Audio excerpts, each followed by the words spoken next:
An unremarkable and dusty truck road.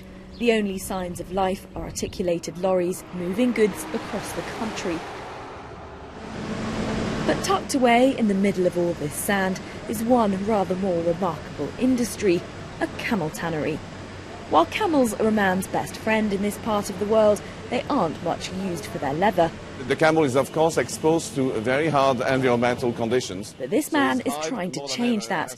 A lifetime spent in Europe, Jean-Marie came to the Gulf to raise camels' profiles.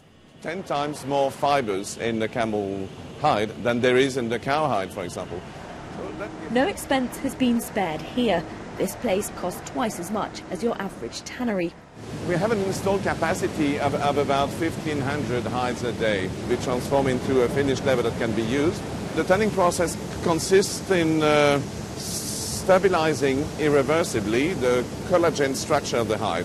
Most of the tanners worldwide use chrome extracts to get the high-performance leathers, and we have developed a new process, chrome and metal-free, whereby we get the best of the process and the performance that the chrome leather can achieve without the contamination from chromium. After the tanning process, we have a number of mechanical operations, which you see here, which aims at adjusting the thickness of the hide.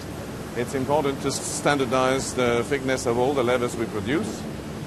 So this is where the thickness is actually adjusted to the customer specification to the 10th of a millimeter. What's unique about this place is that it doesn't just do camel leather. Sheep and cow leather are also made here, and it's used for everything from shoes to cars, planes and yachts. So this is our testing facilities. We have all the physical testing on one side of the laboratory. As you can see, there's a wide range of equipment to torture the leather in all sorts of ways, whether the shoe manufacturers or the aviation industry.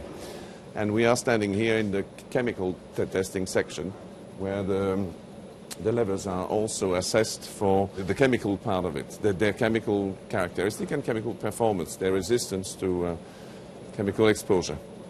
And this is an example of how camel leather looks compared to cow. You have two different leathers, both of them very soft, very beautiful.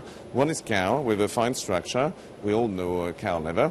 This is camel with, I would say, with more character and with a grain, a signature on the grain, which is really typical to this kind of animal. So for this one, just make sure that we follow But what about the clients? Camels are revered in this part of the world, but usually alive.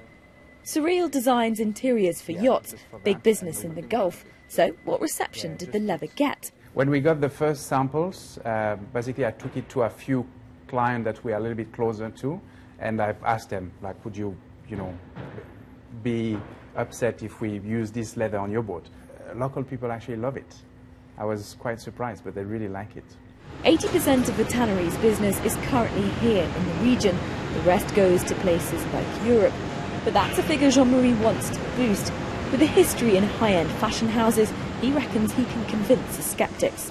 Everyone was surprised, and they was wondering why on earth I would be coming in this part of the world to produce quality leather. Well, we've proved that it's not only possible, but it's a reality today, and it's great.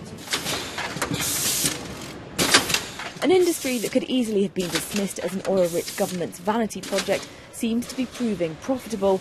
But weaving a successful business plan to rival more established markets is a little way off.